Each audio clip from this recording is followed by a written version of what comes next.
Hey guys, welcome back to my channel. This is Kemi, and I'm here to talk about Beyond the Gates Season 2, Episode 80. So I'm getting there, y'all. I'm catching up and I'm almost there. So we start the episode off with Martin and with Kat and Martin.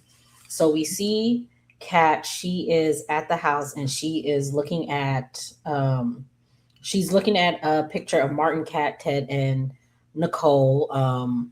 Martin says, he didn't expect her to be there that early, and she figured that he'd be up since he was always a morning person.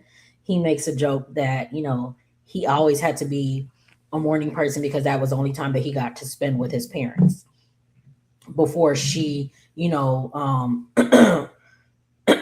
sorry, before she woke up and had to hog all the time or whatever. And she says it's not her fault that she had star quality. They laugh about it. Kat mentions their mom and dad, and they discuss the anniversary party from hell. Kat says she can't get the look of her mom's face out of her head, and she couldn't sleep last night, and she doesn't know where their parents' heads are at. They talk about them being with Nicole earlier this week, and Kat says she'll check on Nicole, and so Martin will check on Ted. Martin says they're in a better place, and he made a mistake, and he has made mistakes. And Kat, says at least your mistakes didn't create an accidental. She said at least your mistake didn't create accidental people. He says since that's your way of referring to Eva, then he definitely needs to talk to Mark. I mean, he definitely needs to talk to Ted. So Martin's on the phone with his campaign manager, and he's talking about how his day is going, and that he needs to carve out some time to go talk to his dad. So Kat says, since he's busy, she'll leave, but he wants to talk to her about Eva. Kat doesn't want to. He tells her, I thought that, you were past your hate for Eva. You invited her to your B-Day party. She says she isn't family. I gave her cake, but trust is off the menu. He tells her she can be stubborn, and he tells her that she can be stubborn, and she tells him that he can be a hypocrite, and he yells the hell I am. And then he apologizes and says that he has a lot going on. She asks what happened, and he tells her, about Samantha calling him a hypocrite, and she knows about it because her and Chelsea are in a group chat. So they talk about they talk about everything, and she tells him how Samantha was feeling. And she says, you raised hell with Samantha and me about her mistake with Tyrell. I mean, about her mistake with Nathan, but with Tyrell, it was crickets. And she asks, is it because he's a boy? And he says, no, he's a graduating senior, and he's going to be on his own, doing his own thing soon. And so why should they keep treating him like a kid? And then she gets all sad, and she's just like, oh, sorry, I get distracted easily, my bad. She tells him, oh, our little Terrell is going to be grown or whatever. So Martin gets another text about the events, more events that he has to do for his campaign or whatever. So Kat is just like, well, since you're so if you're busy, then I can talk to dad also. But he was just like, no, I made a commitment. No matter what's going on with the campaign, my family comes first. So she he asked her if Ted is still seeing Shanice, and she was just like, yeah. And then he asked her how she feels about her, and she was just like, Shanice is cool, she's funny, she's X, Y, and Z, but she's no mom, and Ted and their dad won't get lucky like that again. So we see Nicole, she's at the club, and she's getting messages from her family, saying that they're, checking on her, asking if they need her, and if saying that if she needs them, they're there for her or whatever. She has a flashback to when she was talking to Ted, and Ted was like saying that he wants to fight for the marriage. And she was saying, you're fighting for the marriage, but I'm fighting for myself. So, she's trying to save herself. He was fighting to save the marriage, but she was fighting to save herself or whatever. So we see Ted, he's in his office, and he also had, I think he was looking off into the distance as well. Eva comes in checking on him, and she says, I bet you probably don't want to see me on this day. And he says, oh, the day that my life, that I was embarrassed and this whatever everything that happened at the anniversary party. And she was just like, at least you can joke about it now, girl. Okay. Um he says it's better than the alternative, and then he tells her he doesn't blame her for what her mother did, and he's past it now. Eva tells him it's okay to be in his feelings since this is the first anniversary without her. I mean, this is the first anniversary since the divorce, and he can't really talk to Shanice, and he can't talk to Carlton. Sorry, he can't talk to Carlton because Carlton is dating Nicole, and he's just like, really? And she's just like, my bad, my bad. She tells him that if he ever needs her, if he ever needs to talk, that she's there. And it's just like, I don't understand why Ted, I understand that's his daughter, so yeah, he's not going to like honestly ignore her, but he honestly should feel some type of way about her. And it's like they're not even showing that part of it. And it's like so unrealistic because he would really be feeling a way about her because you, yes, you're like, I can't blame you for what your mom did, but at the same time, you still came into my life under false pretenses. And again, you knew who I was to you and still decided to do what you did. So it's just like, but hey, I guess it's water under the bridge, apparently, and no one should be feeling a way about it, clearly. But he tells her that he appreciates it, but there's nothing to say. Nicole was his world, and that world doesn't exist anymore. And she's washed her hands from him. And then we see Nicole, she knocks on the door and she wants to talk to Ed. I mean, to Ted. So Eva leaves. So we see them talking. We see them. They they say they were thinking about each other. She says happy anniversary. It is awkward. They want to talk about the positive things in their lot in their marriages and how they miss those two people. Then they say that they're always going to be connected because of the children and they were good at that. They talk about what's going on with Martin and his secret and him possibly running for Senate and Vernon being on board with it, and they're both surprised by it. Um, they talk about Martin not telling Smitty and how this could play out if the secret comes out and all who could get in trouble for it. And they talk about Joey and him being a snake and that it scares them. She also, I'm so sorry, y'all. She also tells him, she mentions how, she was pissed that he didn't tell her about what happened initially when it first happened. But, she ain't over it, but it is what it is at this point. So Ted doesn't think that Joey will out Martin without outing himself, and Nicole doesn't trust Joey. But Ted says he doesn't trust Joey either, but he trusts Vernon. Nicole hopes he's right, and it would be a tragedy if Martin wasted his potential, and she never wants to tell her children to scale down their ambitions. Ted is glad that she came to see him, and she says Martin will need their support, and so will she. She will need his support as well. Um, he thinks about they start to talk. He thinks about when they first met, and then they start talking about that. And then Ted tells her how he clock blocked Carlton, and he says he must be wondering what if, and Carlton is probably wondering also. And she says she has no regrets of that night. She got Martin and Kat from it, and they have a lot to be thankful, a lot to be grateful for, and they have come a long way in a year. And who knows what could happen in the next year or so. So they hug, and as they're hugging, Martin walks in, and that's how the episode ends. But again, we're not finished with this. So we see Bill and Tomas. They are at um they're at Orphe Jean, sorry. And Tomas is giving him an update on his search for Lynette, and that they're looking into her alleged victims at the bank or whatever, and they want to know if something happened to her or if she's laying low. And Bill says losing your life savings can make you desperate, and desperate people can do dangerous things. We see Chelsea and Naomi. They are at the club. They just had some massages, and Naomi is happy that Chelsea called her. And Chelsea's just like, well, who else would listen to me talk about wedding plans? And she was just like, Mom.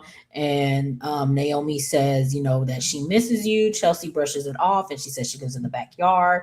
She says it's not the same. All she gets is away from you. And Dani is feeling the distance. Chelsea says it's not all on her.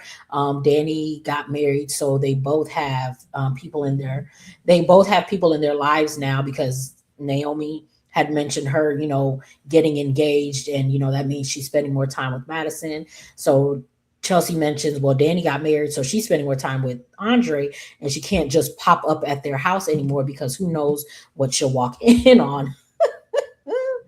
Lord. So Naomi texts Dani and says, does she want to meet? She asks Dani to meet them at the club for breakfast. And Dani and Chelsea is just like, she should have told me that she missed me instead of pitching a business deal. And Naomi explains, it's like, she doesn't know how to say it to you. And initially y'all had such a good working relationship. She thought that would be a way that y'all could get back together again. And then, especially with me working with Dad, um, she feels like Bill is getting to spend more time with the two of them as opposed to her. Child. As opposed to her. So they get the text from Dani saying that they're going to Orphe Jean, and so they should meet them there. So we see we saw Andre was in the kitchen making a smoothie, and Dani comes down and she wants to know why he's up so early. He says he went on his morning run. Now he's making a smoothie, and he asked her to come on the next run with her, and she's just like, "Yeah, nah, I'm not about to do that." She's on her phone texting, and he asked, you checking on Nicole? And she's just like, yeah, but she hasn't heard from her, so she hopes that she has spent the night with one of her lovers. Dani wants to know when they're gonna make plans to meet with his loser uncle. Andre asked to drop the loser title, and she was just like, when he proves me wrong. She asked, well, did you guys set up the date when y'all had y'all's one-on-one? He says no, things may not be going anywhere with him and Shawnice. And Dani says, yeah, it's not so easy to replace Nicole. He offers her a protein shake. She says, nah, she wants some real food. So they go to Orphe Jeans. So they walk into Orphe Jeans, and they see Tomas and Bill, and then they walk over to them. And Dani gets right to it. Oh man. Sorry. So yeah, so when they initially walked in, Bill was talking to Tomas, and when he seen Dani, he stopped talking, and Dani and them approached them, and Dani asked them, how's the search for Lynette? Bill is surprised that she knows about it, and Tomas says, I contacted Vanessa and we had discussed this. So Dani makes a dig at Lynette and Haley being friends, and Bill takes up for Haley, and then Dani looks at Tomas and was just like, you didn't tell her? You didn't tell him? And he was just like, tell me what? And she was just like, yeah, I ran into Lynette and Haley before the mugging, and they were real chummy, like they've known each other. And Bill is just like, no, that's not possible. I'm the one who introduced them. And Dani says, well, she wants to know, no, Bill doesn't believe her. Dani says, how do you know? How do you know they don't go way back? And he says, because I'm the one who introduced them. Dani says, well, she would sleep better at night if she knew where the woman was and what she planned on doing next. He says they're working on it. So then Dani and Andre leave or whatever. Tomas says he didn't mean to tip off Dani. And Bill says, don't worry about it. She's fiercely protective of the ones that she loves. And that's one of the things that I admire about her, whatever. So the girls come and they join. Andre and Dani, and They are ordering their food and they're talking about what they're going to order. Chelsea and Andre want to eat clean, and Naomi and Danny are just like, we ain't about all of that. So they order this good food, and then Andre and Chelsea are just like, you know what, I want some of that too. So we gonna do we all gonna do that. And this was such a cute moment. I love Danny when she's with her girls. I love it. Danny is one of the best mothers on the show, outside of Anita. I love it when she's with her girls. So um they're ordering their food and they're having fun and laughing, and Bill is looking at them, being all jealous, and he's not paying attention to Tomas anymore. Tomas keeps talking to him and he's just like not focused or whatever. So Tomas realizes it and says, I'll update you on it later. So he leaves. Naomi notices Tomas leaving, so she looks back and she sees Bill sulking. So they've had their breakfast. Andre has to leave because he has to go meet his trainer, and Chelsea says that they should do this more often. Danny wants to know if Naomi put her up to this, and Chelsea says no. She heard about their movie night and she was jealous. And it's hard. It's hard fitting in the time now, since they're both in relationships, but they have to make more of an effort. Danny says, me too. So Bill comes over and he asks to join them. Naomi says, oh, she wants to talk to him about the lawsuit. He sits down and she was just like, no, let's go over there or whatever. So they go back to the booth that he was already at. He says, okay, so you didn't have a question for me. And she was just like, no, I didn't. Danny's been missing Chelsea and I wanted to give them some one-on-one time.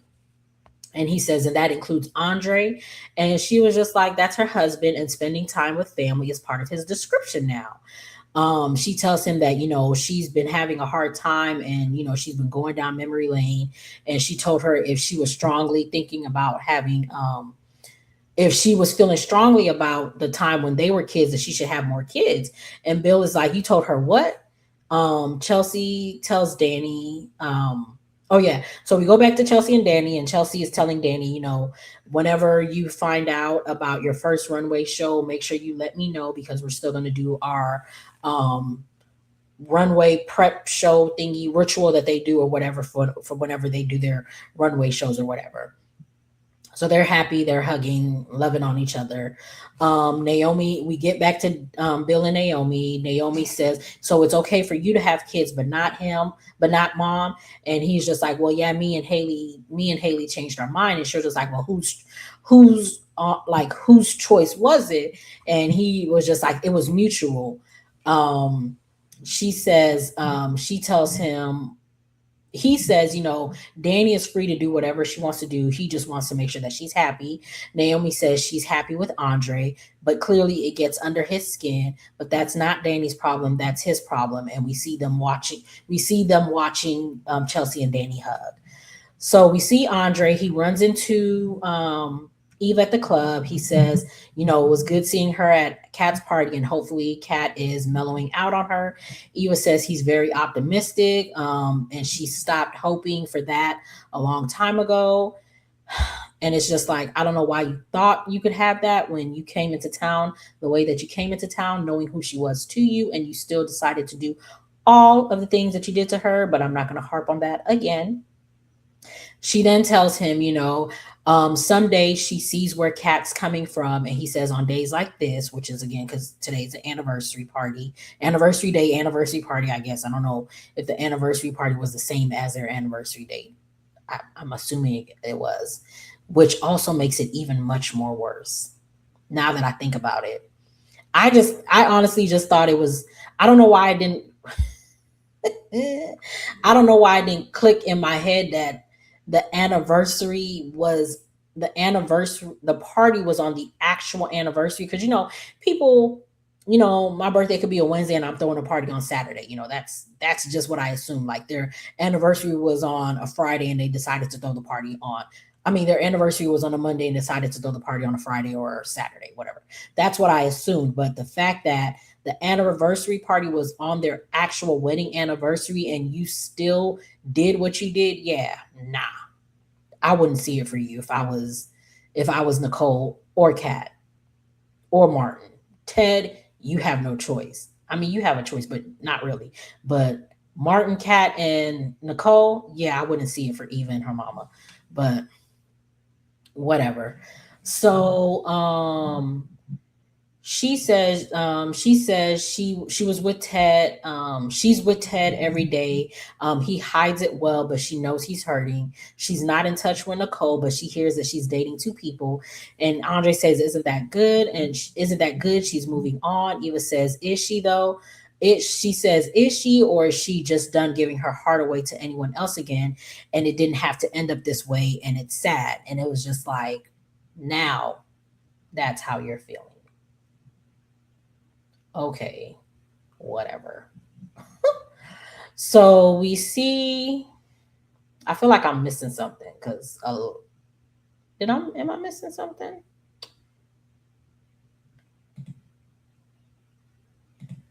Am I missing something? Let me see, because that happened, and then what else did we see on today's episode?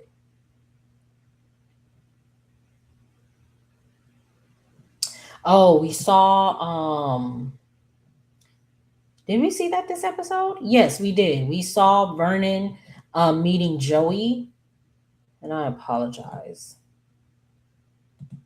Child, see, that just shows you how much I don't think about Joey, because I always forget, especially Joey and Vanessa. I always forget their scenes. Yeah. Sorry, y'all. Okay, so we see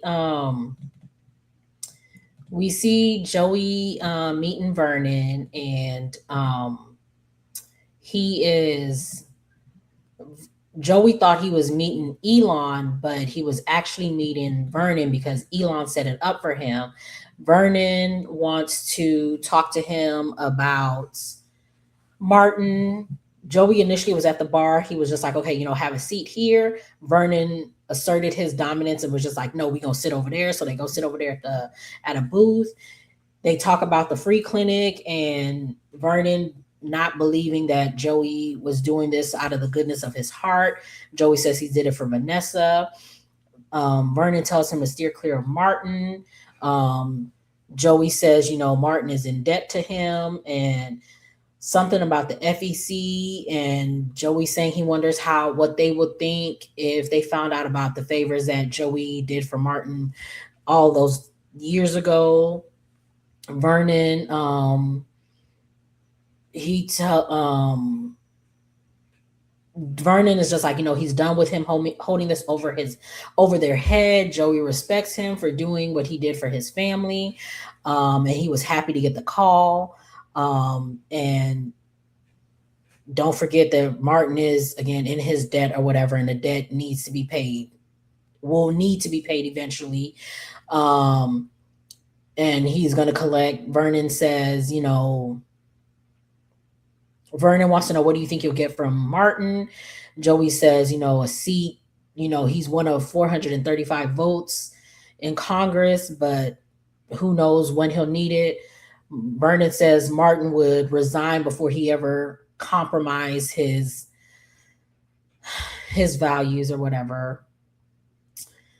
Oh God, when I say this is so annoying. I don't care for Joey. Like I really I don't know. I don't know. I don't want to say I don't care for Joey. I just don't. I don't know. I don't know how I feel about Joey. Because when he's with Vanessa, again, I don't care about it. When he's not with Vanessa, I don't know, because I just don't like. I understand he's a mob boss, so of course he's gonna be like, up there, whatever, But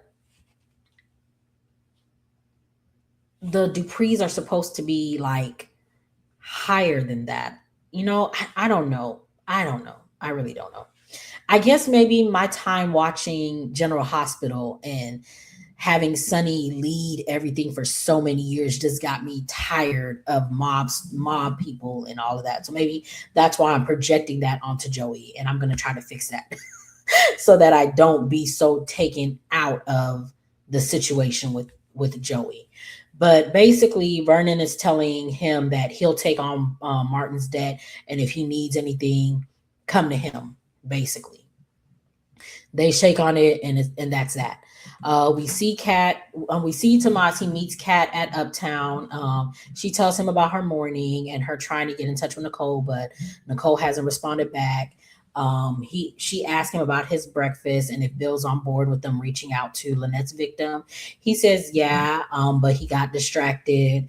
And she was just like, oh, what? Don't tell me another pretty face caught his eye, and now he's thinking about replacing Haley. And he says, not unless that pretty face was your aunt. And she was just like, no. I love Kat. She funny. So Tomas gets the list of the bank customers that Lynette conned, and as they're looking at the list, Kat says, I know that. She sees a name that she knows, and she's just like, I know that person or whatever. So again, the episode ended with Martin walking in um, on Nicole and Ted hugging. But yeah, that was the episode. It was a cute episode. Make sure you guys are liking, subscribing, and turning on your post notifications so you'll know whenever I post. Get down in the comments. Tell me what you guys thought of this video. Also, make sure you guys are sharing. I'll see you guys in the next one.